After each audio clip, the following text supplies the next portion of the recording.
Te lo demostraré. Somos perfectos para el otro. Te enseñaré lo felices que podríamos ser si quisiéramos. Te lo ruego. Dame una oportunidad. Por favor, deja de decir esas cosas. No intentes hacerme creer en los cuentos de hadas.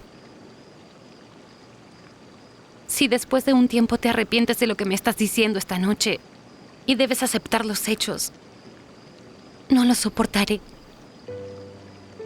Así que para. Ashley. Aunque deba enfrentarme al mundo entero, seguiré diciéndote lo que siento.